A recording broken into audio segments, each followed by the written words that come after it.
Shalom, puji Tuhan sampai dengan hari ini kita masih diberikan kehidupan oleh Tuhan dan kita patut untuk mengucap syukur. Baik Bapak Ibu yang dikasihi oleh Tuhan, hari ini saya ingin mengajak Bapak Ibu untuk melihat teks kita ya, di dalam 1 Korintus pasal yang ke-15 ayat yang ke-14, satu ayat akan kita baca ya, kita akan renungkan masih terkait dengan berita atau kisah mengenai kebangkitan dan penampakan Tuhan ya. 1 Korintus pasal 15 ayat yang ke-14, demikianlah firman Tuhan. Tetapi andai kata Kristus tidak dibangkitkan, maka sia-sialah pemberitaan kami dan sia-sialah juga kepercayaan kamu. Amin.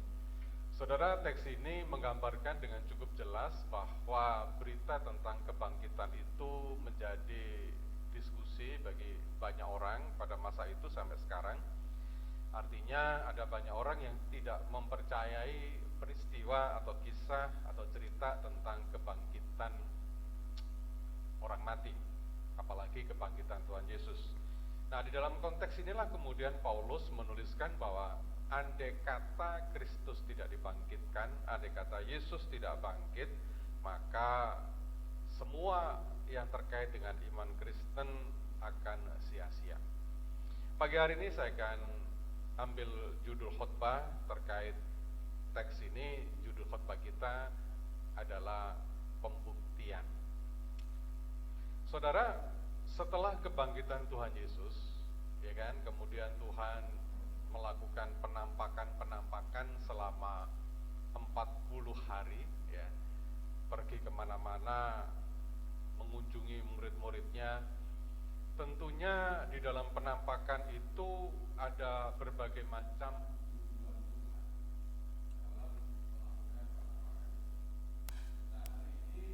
hanya ingin menyatakan bahwa salah satu tujuan daripada penampakan itu adalah untuk membuktikan beberapa hal terkait dengan kebangkitan itu sendiri. Penampakan yang Tuhan lakukan selama 40 hari itu, Alkitab mencatat ada sekitar 10 kali penampakan. Jadi ada beberapa yang dituliskan oleh Alkitab dan kemudian setelah dihitung-hitung penampakan Tuhan kepada murid-muridnya itu kurang lebih sekitar 10 kali. Nah, di dalam 10 kali penampakan itu tentunya seperti yang saya katakan ada banyak tujuan Tuhan menampakkan diri. Tentunya dia tidak sekedar iseng-iseng kemudian pagi-pagi menemui Maria atau menemui Thomas hanya sekedar iseng, tentunya tidak. Ada tujuan-tujuan tertentu terkait dengan penampakan itu. Dua hal yang ingin saya sampaikan pada kesempatan pagi hari ini terkait pembuktian akan kebangkitan Tuhan itu apa. Nah, yang pertama, saya ingin sampaikan bahwa tujuan pertama daripada penampakan itu adalah untuk membuktikan akan fakta kebangkitannya. Nah, saya akan mengajak kita semua untuk sejenak melihat Yohanes pasal 20 ayat yang ke-27. Yohanes pasal 20 ayat ke-27 berkata demikian Bapak Ibu. Kemudian ia berkata kepada Thomas, "Taruhlah jarimu di sini dan lihatlah tanganku. Ulurkanlah tanganmu dan cucukkanlah ke dalam lambungku, dan jangan engkau tidak percaya lagi, melainkan percayalah." Fakta pertama terkait kebangkitan Tuhan Yesus adalah bahwa ia bisa dijamah, ia bisa disentuh. Saudara, seringkali kita juga mendengar berita cerita tentang penampakan orang yang baru meninggal, misalkan begitu. Mungkin ada tetangga, kenalan, kerabat yang suatu kali mereka meninggal dan ada orang-orang yang cerita ada penampakannya. Mungkin dia menampakkan diri di sudut rumah, menampakkan diri di ruang tamu dan lain sebagainya. Tetapi tidak pernah kita melihat, kita mendengar, kita menyaksikan bahwa penampakan-penampakan yang banyak diceritakan orang itu, bahwa penampakan itu bisa disentuh, penampakan itu bisa dijamah. Tidak ada. Tidak pernah kita mendengar cerita bahwa satu kali ada seorang, katakanlah istri, suaminya meninggal, kemudian suaminya itu menampakkan diri kepada istrinya, kemudian istrinya cerita, saya baru melihat penampakan suami dan saya berpelukan dengan dia, saya berjabat tangan dengan dia, saya bisa menyentuh tubuhnya. Nggak ada.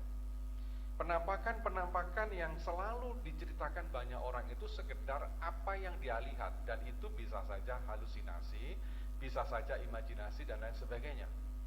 Dan fakta bahwa Yesus telah bangkit, penampakannya itu tidak sekedar sesuatu yang hanya bisa dilihat, tapi juga bisa dijamah, bisa disentuh. Bahkan Tuhan bilang, cucukkanlah tanganmu ke dalam lubang di tanganku, cucukkanlah tanganmu, ulurkanlah tanganmu ke dalam lambungku yang baru ditikam ini. Artinya bahwa penampakan Tuhan ini bisa disentuh, bisa disama, dan itu membuktikan bahwa saya sudah bangkit gitu. Itu yang pertama. Yang kedua, yang unik adalah dia tidak hanya bisa dijamah, tapi dia juga bisa makan. Saudara pernah melihat ada orang yang cerita, orang yang baru mati kemudian menampakkan diri dan duduk-duduk makan sate dengan tetangganya? Jelas nggak pernah. Di dalam teks yang kita baca di sini, Bapak Ibu, Lukas 24 ayat ke-30, saya akan bacakan. Waktu ia duduk makan dengan mereka, ia mengambil roti, mengucap berkat, lalu memecah-mecahkannya dan memberikannya kepada mereka. Ini sangat fenomenal sekali.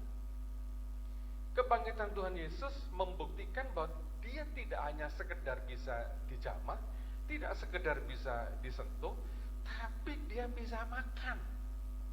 Minimal saya menemukan berita bahwa dalam penampakan itu Tuhan bisa makan itu ada dua. Yang pertama di sini dalam Lukas, ketika dia makan dengan Kleopas kalau tidak salah. Yang kedua, ketika dia makan bersama-sama dengan Petrus, ketika Petrus baru saja menuai hasil nelayannya yang berlimpah itu, kemudian Tuhan Yesus duduk mengambilkan roti, ikan, dan makan sarapan bersama. Real. Artinya apa sih Bapak Ibu? Kebangkitan Yesus itu tidak hanya kebangkitan di dalam bentuk roh. Dia tidak hanya melayang-layang seperti yang sering kita bayangkan, hanya sebatas roh yang beredar-edar dan lain sebagainya. Tidak. Kebangkitan Tuhan Yesus membuktikan bahwa dia bangkit dalam tubuh kemuliaannya. Dia bisa dijamah, dia bisa disentuh, dia bisa makan, dia bisa berdiskusi, dia bisa bicara dengan kita. Ini pembuktian bahwa kebangkitannya itu bukan sekedar imajinasi, bukan sekedar halusinasi, bukan sekedar penampakan-penampakan yang biasa diceritakan banyak orang. Tidak.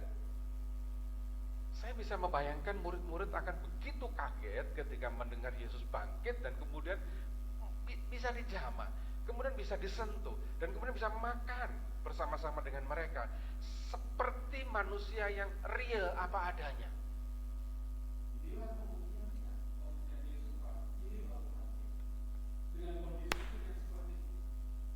Bangkit di dalam tubuh kemuliaannya, bukan di dalam alam roh, bukan dalam dunia imajinasi, bukan sekedar halusinasi, tapi real. Yang ketiga, saya akan ajak Bapak Ibu untuk melihat dalam 1 Korintus 15 ayat yang ke-6. Demikian di dalam 1 Korintus 15 ayat yang ke-6. Sesudah itu, ia menampakkan diri kepada, perhatikan teks ini, lebih dari 500 saudara sekaligus, lebih dari 500. Jadi mungkin sekitar 550 atau mendekati 600, kan begitu. Kebanyakan dari mereka masih hidup sampai sekarang, hidup sampai waktu Paulus menulis surat Korintus ini. Tetapi beberapa di antaranya telah meninggal. Saudara, pertanyaan saya, ketika ada banyak orang melihat, menyaksikan penampakan-penampakan orang mati, meninggal dan sebagainya, berapa orang yang bisa menyaksikan secara bersama-sama? Nggak banyak. mungkin satu, mungkin dua orang. Dan kesaksian antara satu dengan dua orang itu diragukan keakuratan, keabsahannya. Bisa saja orang itu melihat penampakan orang yang sudah meninggal itu oleh karena fantasinya, saking kangen dengan orang yang dicintainya, kemudian fantasinya itu membentuk penampakan-penampakan itu, padahal sebetulnya itu gambaran dari keinginan dia untuk ketemu orang yang sudah meninggal. Ya, dalam dunia psikologi banyak terjadi fenomena-fenomena seperti ini. Sebetulnya dia nggak ngelihat, tetapi alam pikirannya mengimajinasikan dan kemudian menciptakan gambar-gambar yang ingin dia lihat, dan kemudian dia cerita, oh saya baru melihat paman yang sudah meninggal, oh saya baru melihat nenek yang sudah meninggal, oh saya baru melihat suamiku, istriku, anakku dan sebagainya yang baru melihat, dan mereka pikir itulah adalah penampakan. Dan jelas penampakan yang kayak begini sama sekali diragukan keakuratan dan keabsahannya. Yesus, dia tidak sekedar menampakkan diri kepada satu dua orang, dia menampakkan diri kepada 500 lebih orang secara sekaligus berbarengan. Real 500 orang. Jadi saya bisa ngebayangkan saudara, itu ada 500 lebih orang lagi kumpul bersama-sama, ya mungkin lagi ibadah gitu. Kita nggak sampai 100, ini 500 orang itu banyak sekali di gedung yang besar. Dan secara bersama-sama kemudian Tuhan hadir. Nah, kesaksian daripada 500 orang itu jelas kesaksian yang akurat, sah dan legal. Apa yang ingin saya sampaikan Bapak Ibu yang terkasih? Saya ingin katakan bahwa penampakan Tuhan yang pertama itu ingin membuktikan bahwa dia betul-betul bangkit. Bukan khayalan, bukan imajinasi, bukan fantasi. Dia real bangkit. Kalau dia real bangkit artinya apa? Artinya adalah kemenangan Yesus atas maut itu betul-betul telah terjadi.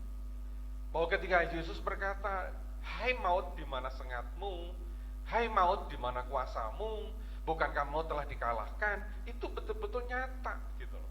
Bukan angan-angan, bukan sesuatu yang abstrak, real. Ini pembuktian pertama. Pembuktian yang kedua. Yang kedua, pembuktian akan penggenapan janjinya. Ya kan? Tadi kan pembuktian akan kebangkitannya, yang kedua adalah pembuktian akan penggenapan janjinya. Matius 16 ayat ke-21 berkata begini, sejak waktu itu Yesus, ini waktu Yesus masih hidup ya, Yesus mulai menyatakan kepada murid-muridnya bahwa ia harus pergi ke Yerusalem dan menanggung banyak penderitaan dari pihak tua-tua, imam-imam kepala, dan ahli-ahli Taurat, lalu dibunuh dan dibangkitkan pada hari ketiga. Jauh sebelum Yesus disalibkan, jauh sebelum Yesus itu mati, dia udah berjanji bahwa nanti saya memang akan mati, dibunuh, tapi ingat gitu loh, pada hari ketiga saya akan bangkit. Itu janji Tuhan. Dan janji itu ditepati di dalam Markus 16 ayat yang kedua. Mari ya, Markus 16 ayat kedua. Saya akan bacakan. Dan pagi-pagi benar pada hari pertama minggu itu, setelah matahari terbit, pergilah mereka ke kubur dan seterusnya. Kemudian mereka menemukan kubur Yesus kosong karena dia telah bangkit pada hari ketiga. Kita bisa berhitung, Yesus mati pada hari Jumat pertama, Sabtu dia masuk ke dalam dunia orang mati, ya hari kedua, hari ketiga dia bangkit. Janji ini dengan tepat Tuhan genapi. Tidak meleset sedikit pun, tidak melenceng sedikit pun. Dan kembali ingin saya katakan bahwa penampakan itu pembuktian akan penggenapan janjinya. Jauh hari dia telah berjanji bahwa nanti saya akan mati dan pada hari ketiga saya akan bangkit, itu ditepati. Nah, artinya apa saudaraku? Ketika kita bicara bahwa Tuhan menggenapi janji, sudah barang tentu semua janji-janji Tuhan pasti digenapi. Contoh dari janji yang pertama tentang kebangkitannya dia genapi, apalagi janji-janji yang lain. Jadi kalau begitu, apa yang bisa kita renungkan di dalam konteks ibadah kita pagi hari ini mengenai pembuktian? Sederhana Bapak Ibu. Saya ingin katakan bahwa ketika Yesus menampakkan diri, kepada banyak murid. Dia ingin membuktikan kepada mereka dan juga kepada kita. Yang pertama, dia ingin sampaikan kepada kita bahwa kemenangan Yesus adalah kemenangan kita. Amin. Pembuktian pertama, kemenangan Tuhan adalah kemenangan kita. Pembuktian yang kedua adalah janjinya pasti tergenapi. Apa yang janji itu dijanjikan Tuhan kepada kita? Dia memberikan janji damai sejahtera buat kita. Dia memberikan janji pemeliharaan kepada kita. Dia memberikan janji perlindungan kepada kita. Jangan gentar dan jangan takut, janji itu pasti tergenapi. Amin. Silakan tim musik untuk mempersiapkan diri. Saudara, kalau saudara baca di dalam Injil, ini yang menarik. Ketika Yesus berjanji akan bangkit kepada hari yang ketiga, justru yang tidak percaya itu siapa akan kebangkitan Tuhan Yesus? Justru para murid-muridnya. Para murid-muridnya justru yang meragukan akan kebangkitan Tuhan. Maria Magdalena sendiri pun nggak ngerti, nggak paham bahwa Yesus sudah bangkit. Sehingga dia berkata kepada Yesus dalam penampakan itu, di manakah Tuhanku? Ya kan? Thomas nggak percaya. Kalau saudara membaca seluruh kitab Injil, Injil Sinoptik sampai Injil Yohanes, seluruh murid-murid itu pada awalnya tidak percaya akan kebangkitan Tuhan. Justru yang percaya itu imam-imam besar. Dia katakan, nanti pada hari ketiga dia pasti bangkit. Jaga itu makam. Dan kalaupun bangkit, sebarkan berita bahwa murid-murid yang curi jenazah itu. Saudara, saya ingin sampaikan, jangan kita mengulang kesalahan pertama dari para murid-murid yang meragukan kebangkitan Tuhan. Yakinlah bahwa dia sudah bangkit. Penampakannya membuktikan akan kebangkitannya, membuktikan akan kemenangannya. Penampakannya membuktikan akan janji-janji Tuhan yang tergenapi. Apa janji Tuhan kepada kita? Apa janji Allah kepada kita? Jangan khawatir dan jangan ragu. Allah pasti menggenapinya. Mari kita bangkit berdiri, Bapak Ibu Saudara terkasih.